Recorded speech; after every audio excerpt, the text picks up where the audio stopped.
Yeah. Welcome, welcome. Yeah, welcome to the Reality Check with Charles Butler. Freedom Friday. Little Gil Scott here and there to get us wound up, get us warmed up. We're going to have Brock Pierce join us. He's running for president of the United States of America. Brock's going to join us here shortly. I got looking for my phone because I know it will probably go off during the show. There it is. Okay, and I need to put it on silent. Hey, look, couple of things going on today that we're not talking about because everybody in the news media is focused on what? The election. Everybody's focused on the election. Hey, I have my good friend William is on the line. Hey, William, I'm on the air. If you wanna call, you can call, come on the air and talk about anything. On 215 Top Talk is the number. We're this Freedom Friday.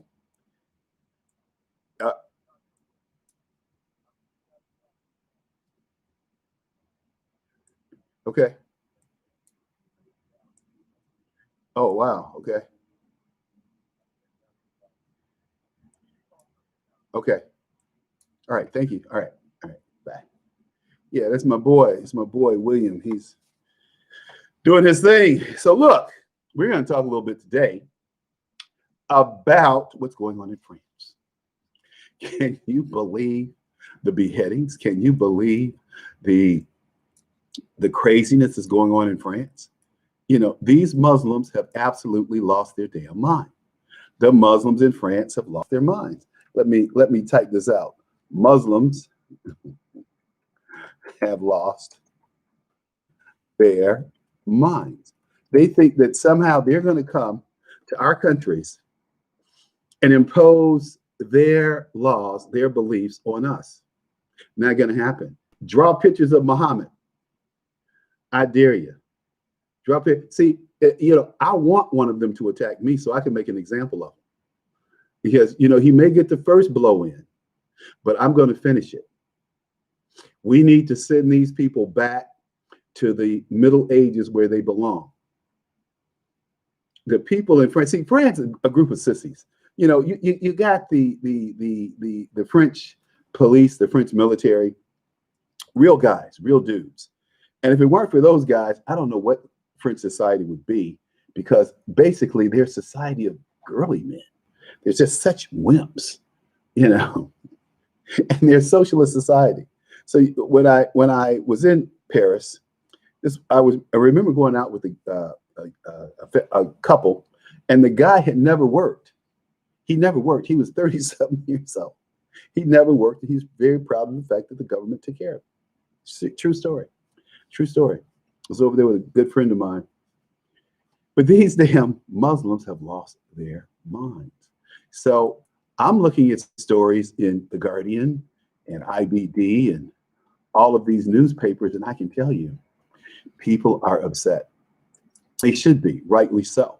The French, and we've talked about this before, there were no-go zones where you couldn't go if you were not Muslim. And the police wouldn't even go in these zones. Can you believe this? The police wouldn't go in these zones. They called them no-go zones.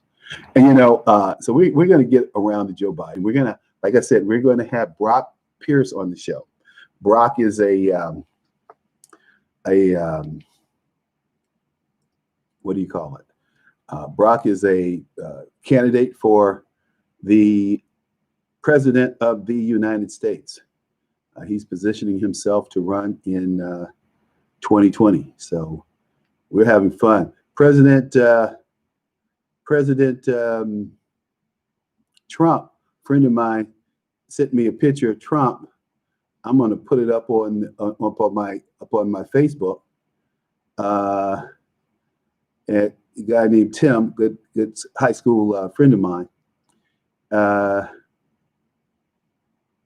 by the way, I need to tell you guys, besides having Brock on today, I'm going to be on Tammy Mack this afternoon. I'm going to be on Tammy Mack this afternoon.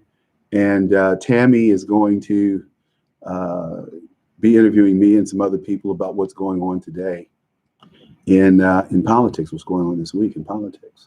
Let's see. I'm going to do a little search for Ed, a good buddy Ed out here. And let's see here. There he is. And I need to let him know what's going on. But we're having fun. I tell you, we're having a lot of fun. And then it's going to be a great show. But so let's talk about these beheadings. So this teacher decides that he's going to display a picture of Muhammad. And so now, so you have someone who stabs this man, stabs in broad daylight. Now, and then in retaliation, they kill the Muslim, right? The cops kill the Muslim. So this is how this is working out. You have anti-French protests right now in France, in majority Muslim, majority countries, and tens of thousands are expressing their anger over the French government's call for reform of Islam. Kick these Muslims out of your countries, and that includes America. See, you have groups like CARE, and you have these American mullahs, and they just lie. Oh, Islam is compatible with democracy. No, it's not. If I cannot talk about Muhammad, if I can't say things about Muhammad, that infringes on my what? Freedom of speech, First Amendment, freedom of speech. I can't draw a picture of Muhammad, that infringes on what? My freedom of speech, freedom of expression. Not compatible. Islam is not compatible with democracy, and these people need to be run out of the country.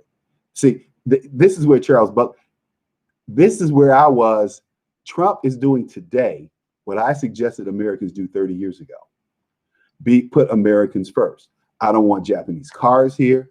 I don't want a whole bunch of foreign manufactured parts here. You know what? And what these automotive companies were doing is they were setting up maquiladoras over in Mexico across the border from Texas, Arizona, and California, and bringing the parts back in, and then, you know, assembling the cars here in the U.S. and then claiming they were U.S. made. So then we had to go back and say, okay, in order to put the label on "Made in USA," you have to have a certain percentage. These are the games that companies played. Okay, that's because the politicians refuse to put Americans first. That's why they don't want Donald Trump in, because Donald Trump puts what? America first. And there's no question about Donald Trump putting America first. There's no question. I mean, he's just very clear. I put America first. You know, you guys can talk about all the things you want to talk about. You can pontificate. Like Joe Biden. Joe Biden's been in office 47 years. He's been in some form of public service. What the hell can he lay claim to that he's done? Nothing. And but what makes it so bad is that the people are dumb. That go out and support him. So whenever you see somebody who say they support Joe Biden, and I've seen these old white women on TV, Donald Trump is just he's just such a good. He just makes people. He's just such a hater. I hate those women. And I use that word very intensely. Because this is not about emotion. This is about facts. But you know, I always say this, and I'm half joking and I'm half serious. When we gave women the right to vote and the privilege to drive, we messed this country up. And I think the same thing is true with the majority of black people who go out and vote 90% Democrat. When we gave black people the right to vote, we messed this country up because these dummies don't vote their interests. They go out and vote, well, you know, Franklin Delano Roosevelt, he was good for black people. And it's so serious. And John Kennedy, he was good for black people. And LBJ, President Johnson, he was civil rights president. He liked black people. Richard Nixon, he didn't like black people. Total opposite. Nixon did more for blacks in 6 years, and in his 8 years as vice president, than any Democrat in history. Oh, Ronald Reagan, he's a racist. He's a racist. Jimmy Carter, he was a good man. He's from Georgia. We like Jimmy Carter. Stupid, ignorant black people. And see, when I say things like that, see, if I say this on Urban View, they just blow it up. Oh, Charles Butler called black. Hey, if you keep doing the same thing over and over and over, it's not called being, it's ignorant. It's stupid. You can't make the same mistake over and over again. Like today, and I'm going to get back to this Muslim thing in a minute. But today, I'm driving down Cottage Grove. I get to 61st and Cottage Grove. Boop. What do I see on the corner? There's a big L stop there, right? There's a Daly's restaurant. Daly's restaurant, Chicago. Daly's, beautiful restaurant. Must be owned by a white man because it's all decked out. It's all first class. I mean, truly a first class establishment. Daly's restaurant. What damn black man would put the name of Daly on anything, given the fact that the Dalys were the biggest racist, and that's the father and the son that American politics has ever known. Old man Daly, oh, Mike's getting ready to short out here. Old man Daly, to show his power and his disdain for black America, he drove a damn freeway down the most prosperous street for black Americans in the country. And that street, State Street. That was a street where all the black businesses were, black churches. Daly drove a highway right down the middle of it. Negroes, move your houses, move your churches, move your businesses. You're nothing. I'm going to drive you out of existence.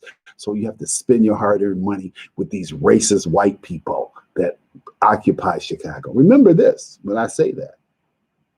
Martin Luther King came here shortly after these highways were installed and being built. And what did Martin Luther King say?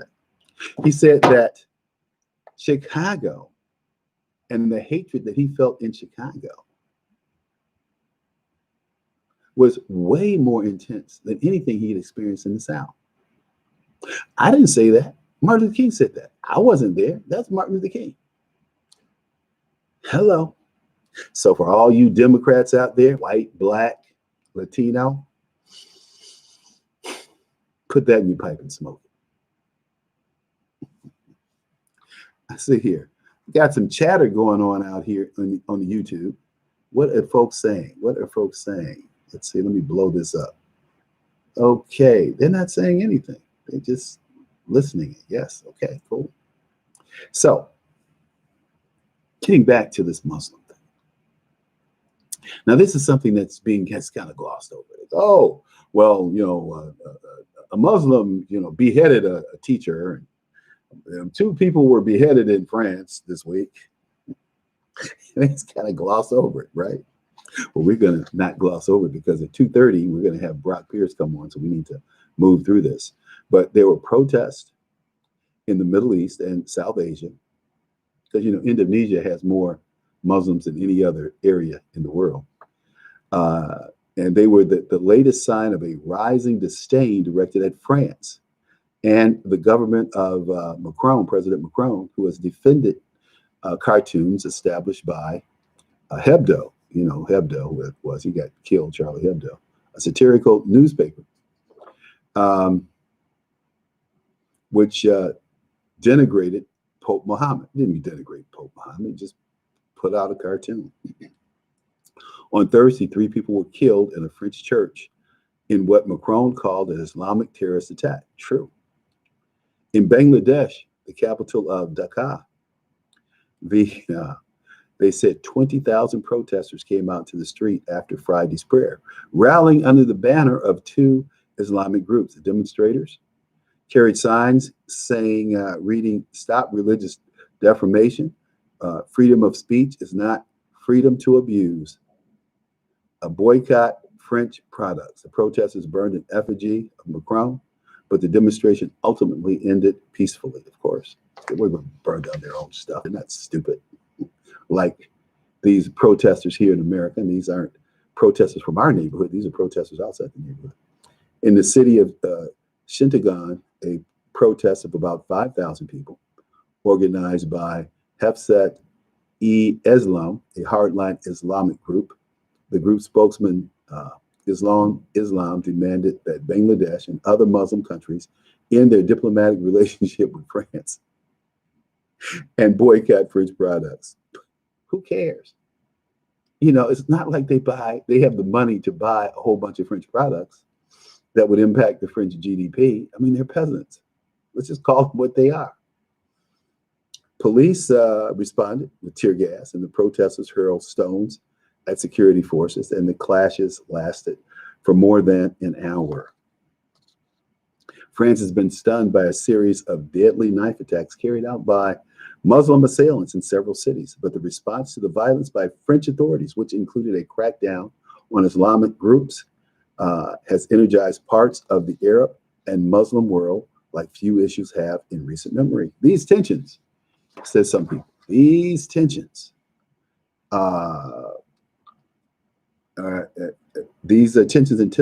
intensified 2 weeks ago after a suburban Paris teacher was beheaded for showing cartoons of Muhammad in class. The assailant, who was shot by police, was identified as an 18-year-old Moscow-born immigrant of Chechen descent.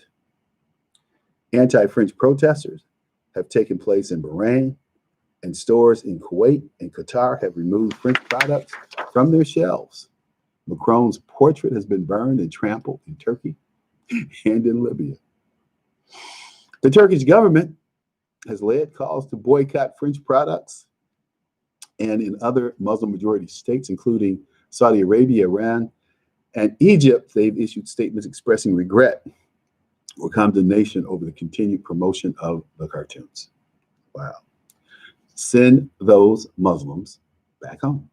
I'll say it again. Send them back home. They don't belong in the civilized world. They're animals.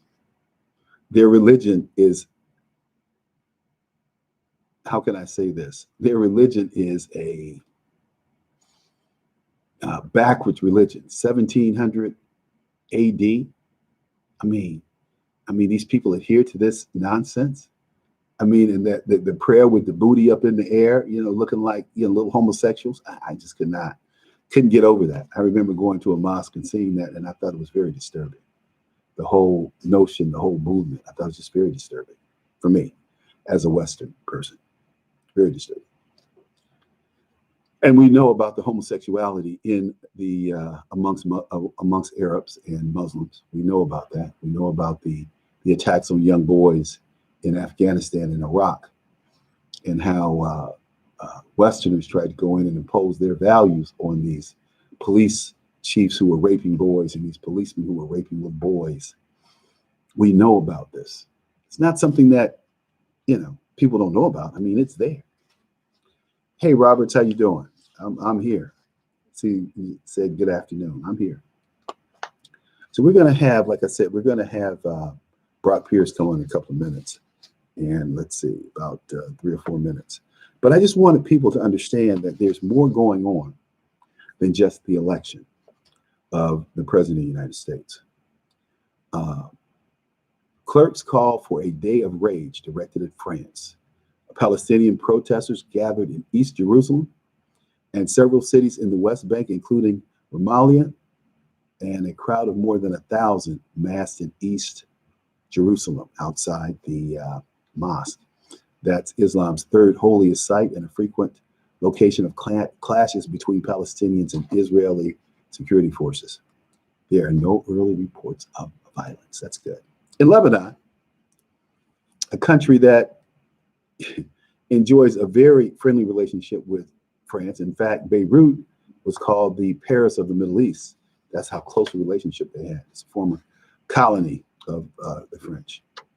Dozen buses sporting black and white flags headed Friday to Beirut to join others in a planned anti-French protest. And the official residence of the French ambassador was blocked off so that he wouldn't get caught in these protests. They go on to say these men were bellowing, "Our leader forever, our master Mohammed." That's what these men were chanting on the freeway out near the French embassy. And the French police and military and the riot guys blocked the road with barbed wire and rows of riot police. They said, "There is no God but Allah." Hmm. Woo! I tell you, like I said, you need to put these people in the Middle East and keep them there. They don't belong in civilized society. They're not civil. Uh, Islam is not compatible with democracy. I've said that time and time again, and I can go through and show you uh, different analogies where Islam is just not compatible with democracy. So, we're going to take a quick break here, and we're going to bring on Brock Pierce, who's running for the president of the United States. So, hang in here with me.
Okay.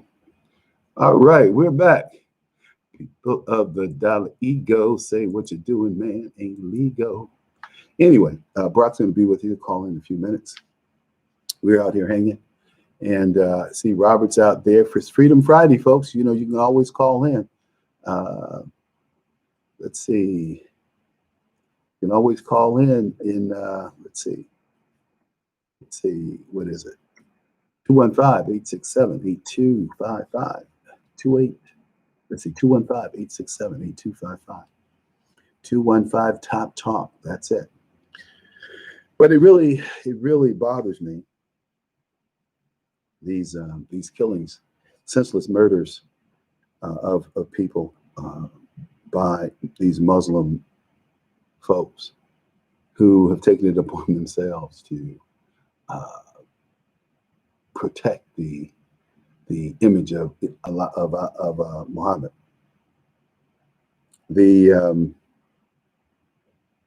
One of the men who appeared at this protest says Muslims and non-Muslims refuse attacks on the Prophet Muhammad and on Islam. Those who do not stand by what is right, who stand by France, do not represent us. They do not speak for us. For France is a colonial, an infidel, a traitor. You in France, dude? Why aren't you in the Middle East? Marching through sand, eating sand or something? Okay. So these attacks were condemned Thursday, I guess, marked Muhammad's birthday. Which one it is, they don't say. Day celebrated by many Muslims across the world as one of love and peace for Islam, not for mankind, for Islam. The attacks were condemned by many on the holy day. Muslim politicians and leaders emphasizing that such brutality flies in the face of the Prophet's message of peace. Others, however, were further inflamed and angered by the resurrection of the insulting cartoons and added to insult. That is a photogenic depictions of any prophet are prohibited in Islam. As I said again, Islam is not compatible with democracy. And these people who say it is, they're practicing what we call Taqiyya, Taqiyya. Hey, look, we're going to bring on Mr. Brock Pierce, presidential candidate for the United States of America. Welcome, Brock. How are you?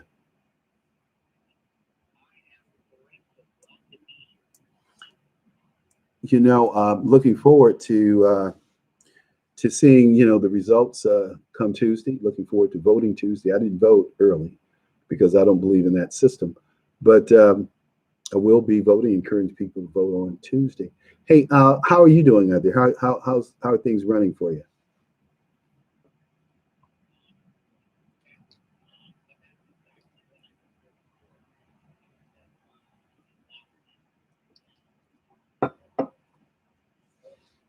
Hmm.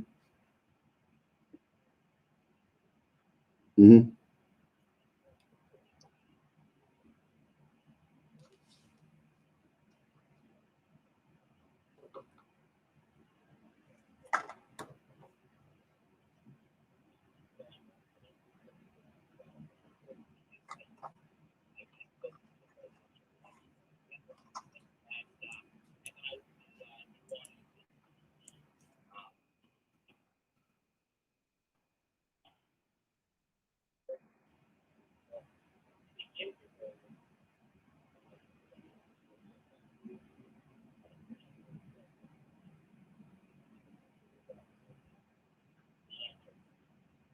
Hmm.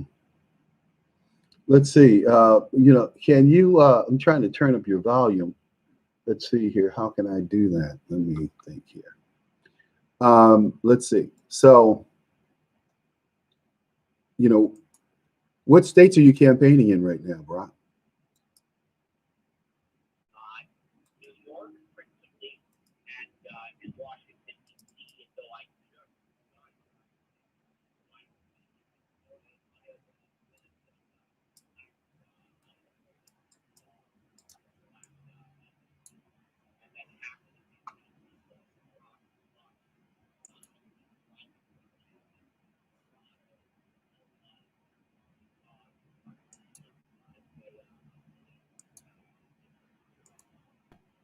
Okay. Okay. Okay. So, so why New York?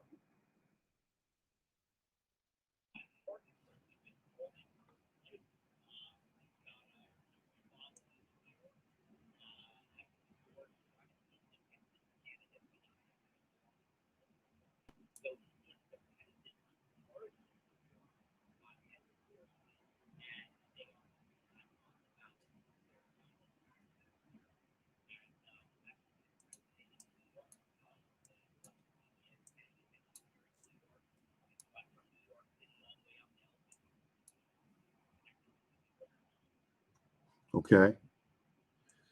Well, that's a great thing, man. Great to see that you're out there, and great to see that things are going well for you because it's a tough gig. It's a lot of work, and glad to see that you really want to take it on and be and do something for America. Unlike I often when I think of even uh, anything about Joe Biden, I think just simply one thing: Joe, what have you done in 47 years, dude?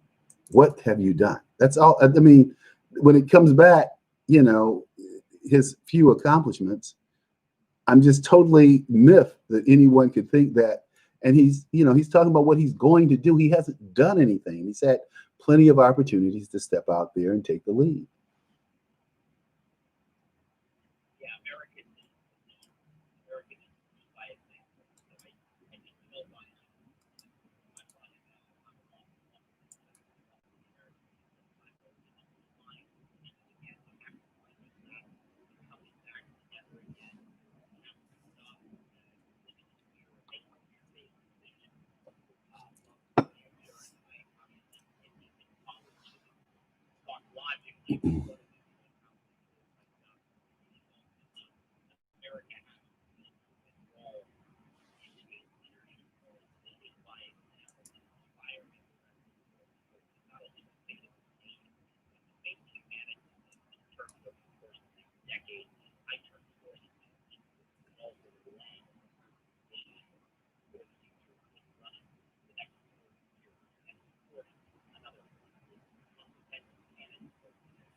Well, what about candidates whose policies you believe in?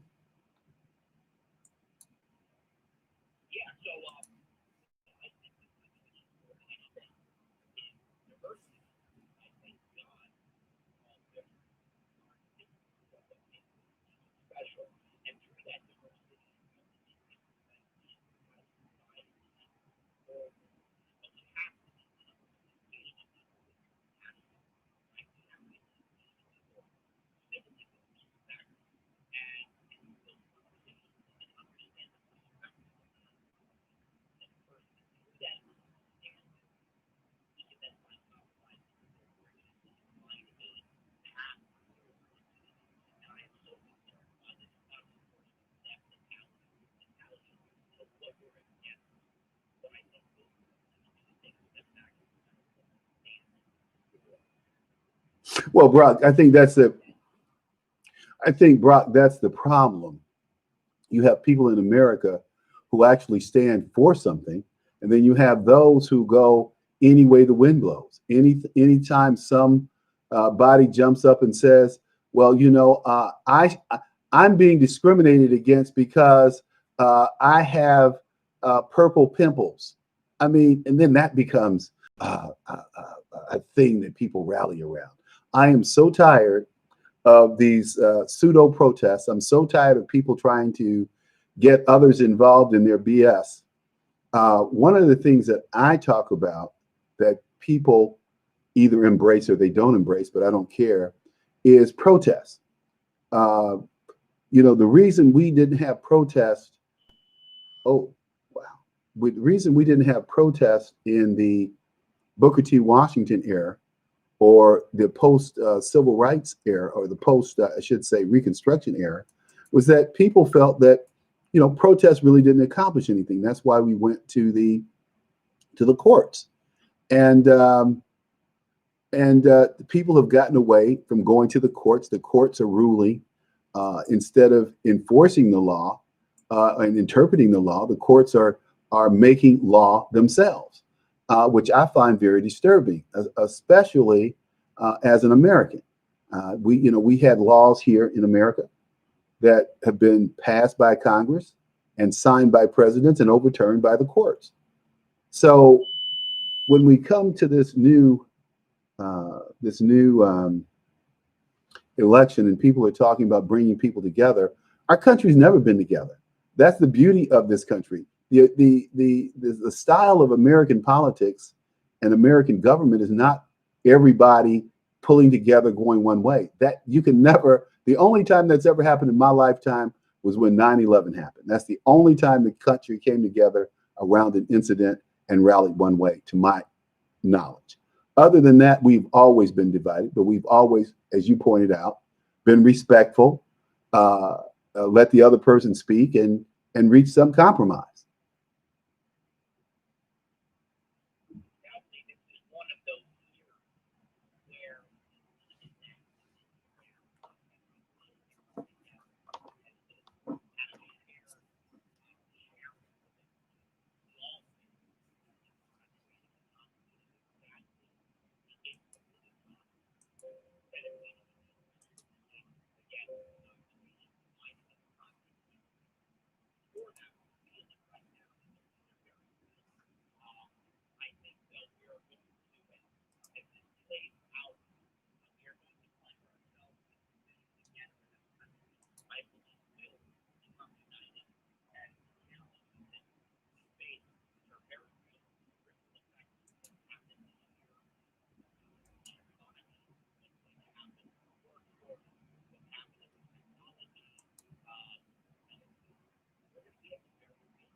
Well, that's a great thing.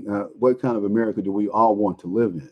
When you look at when we had government policies where our laws are being broken here in Chicago during, I guess it was Mexican Independence Day or week or something, people of Mexican descent blocked streets downtown. You could not go anywhere downtown because these people had the streets all blocked off lawlessly. I mean, they had no permits. They just gathered, and they just hundreds of cars that blocked our major arteries, and police, and we had to spend money getting police out to monitor these people who were being lawless. They were just lawless. They come to this country and, they don't abide by the laws, and people go, well, this is America. You can do whatever you want to do. No, it's not. We're a nation of laws. And I think that, like I said, there are people who believe in morals and values, and there are those who don't. They go with whatever the wind blows, and I'm just going along to get along. And that's not good enough, man. This country wasn't built that way. When I was coming along, people had values, they had morals, they had principles, and they loved America. My thing is, if you don't love America the way it is, then leave. I hear too many people today talking about our Constitution is outmoded and we need to change America. There's nothing wrong with our Constitution. There's nothing wrong with America.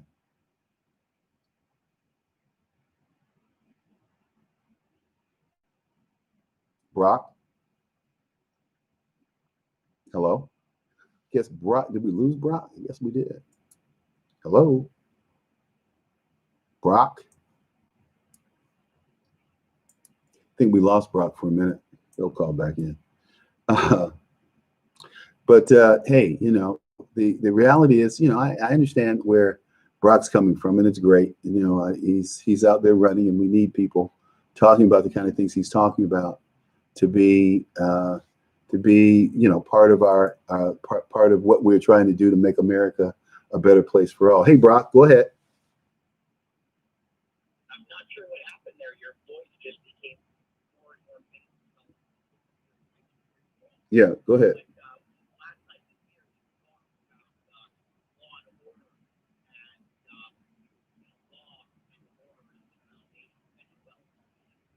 Right.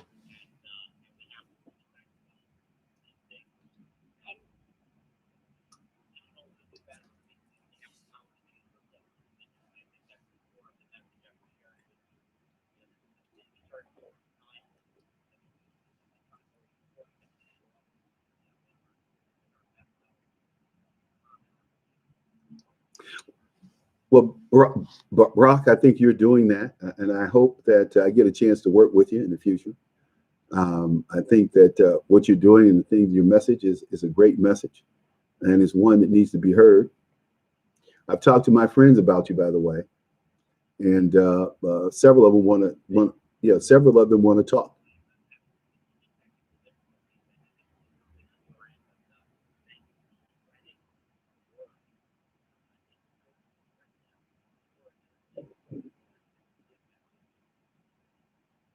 Well, we think it is, and we're going. I'm going to mention you tonight on a show I'm going to be on. I'm going to be on Tammy Mack's show on Fox Soul at about 12 o'clock Eastern. So I'll be mentioning your name.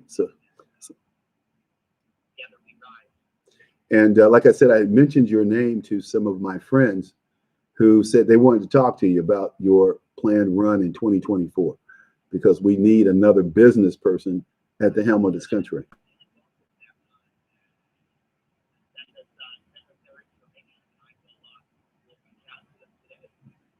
Well, I don't know if they want to. If they said that they were trying to let you run your race because they want to help you build for 2024. So they heard our show the last time we were on, and they really liked it. So, but you have a great message. I think you're a great American, and that's the theme that we have to push, that we are all Americans, and I hope this make this a better place for Americans first.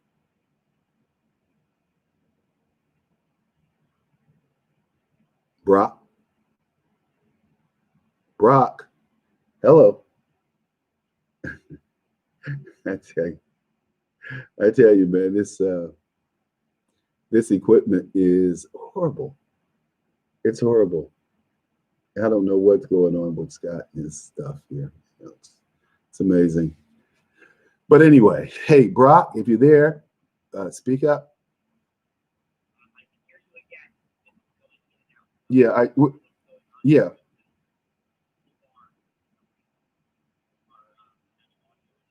Yeah, we're going across the internet. Yeah, good. So look, I'm gonna let you, while we got you on, go ahead and summarize for us. Hello. Uh,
no, we're good. I'm here.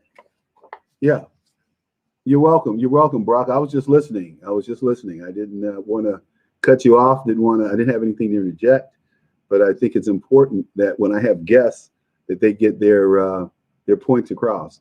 Um, and you got your point across. And like I said, I look forward to working with you, talking to you in the future.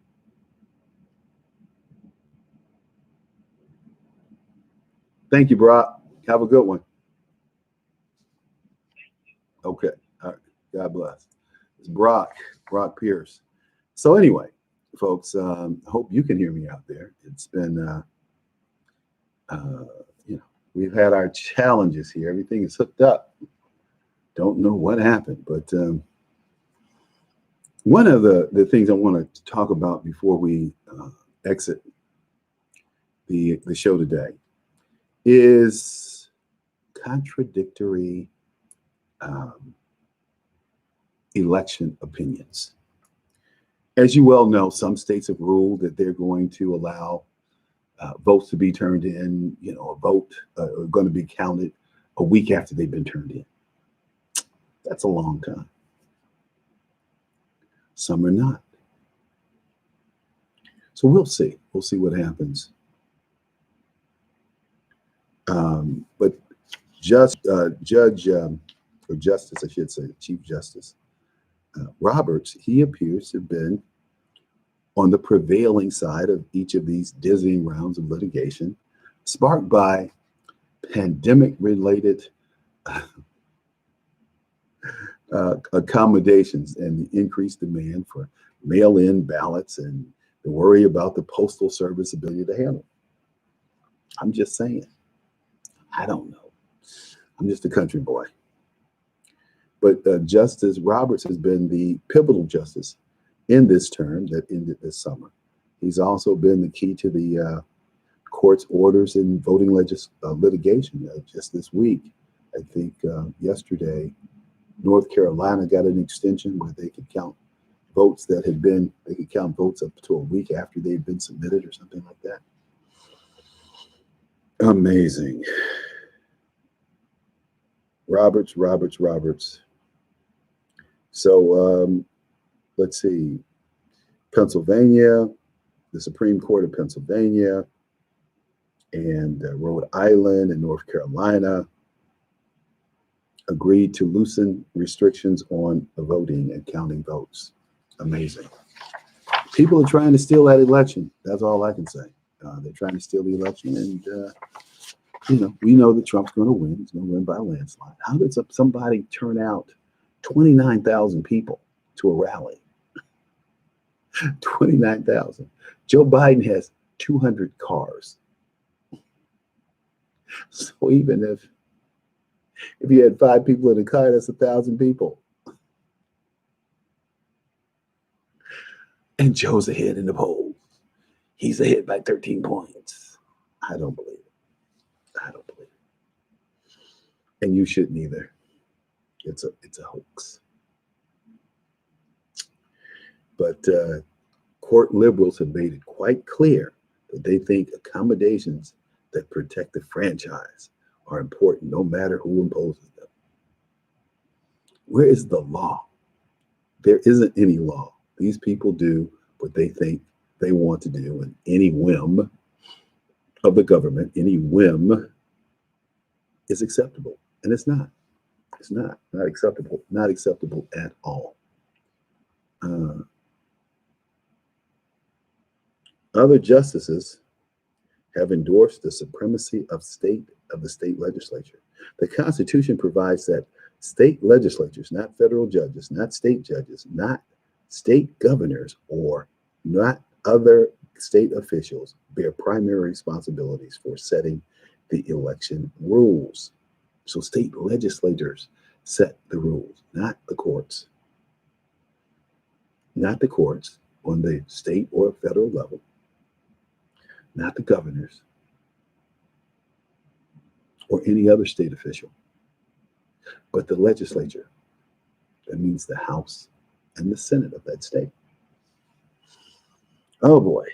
But who cares about the laws? We just make them up as we go. The judge says, well, Tom needs more time to vote. They just go out and change it. Oh man, you can't make this stuff up. I keep telling you. Reality is far more interesting than the fiction. Let's see here. Okay. This is so, the Democrat drummed up this thing that, well, Trump won't support. He won't support a changing of who won the election. I mean, just lies. Just lies. Well, Trump won't support a changing. So you get these stupid questions and you get these closed-ended questions. Well, do you support, would you, so we're, shut the hell up. Labor has betrayed the American middle class. Labor has betrayed the American middle class. Let me say that again. Trump has stepped in and said, you need a break. You need a break from globalization. You need a break from the Trumpkas of the world agreeing to send your jobs and higher percentage of your jobs overseas. Because see, if these people struck when the automakers were farming out their jobs in terms of, see, everybody looks at the finished product. There are a lot of products that go into making cars. There are a lot of steps that go into making cars. And these things were farmed out to foreign countries that could do them cheaper. How does an American worker, and I hear these idiots like Biden, the American worker needs to adjust and compete with peasants in the world. Well, a peasant makes $1 a day in China, $3 a day now. And they say that that's upsetting the reason to do business in China because they've become too expensive because we're paying Chinese workers $3 a day. This is no crap. Look it up. See, that's the thing about what I talk about. You can look it up. It's there.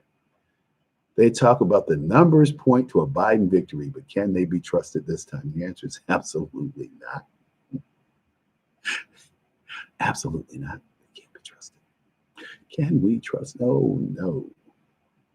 Hey, well, we're getting ready to head out for the weekend. And so we're going to ask you to enjoy your Halloween. I don't celebrate Halloween. So if you do, enjoy your Halloween. I'm going to ride it out, and I hope that those of you who do enjoy it get out there and get some candy. And I don't think people are going to be handed out candy. I just don't see it. It's but I want you to know this before you leave. I got a text message from my young nephew, one of my young nephews. And he said, I've seen the light. I support the citizens having guns. I've gone and got my concealed carry license, and I voted against the gun ban. This was a guy who was, oh, I hate guns, oh, guns, this. Yeah, I think he got a little scared during the uprise here in Chicago because the police weren't coming. You can call the police if you want. They weren't coming, okay? They had their hands full. So with that, we're going to kick it into another mode, get ready to get up out of here for the weekend. And let's see here. Let me close this up. But it's been a blast having you guys around all this week. Tune in next week. We're going to have Paul Preston. Paul Preston is going to be with us on Monday. Monday? Yeah, Monday. Paul Preston's going to be with us Monday. So, tune in. We're here. We're going to be here.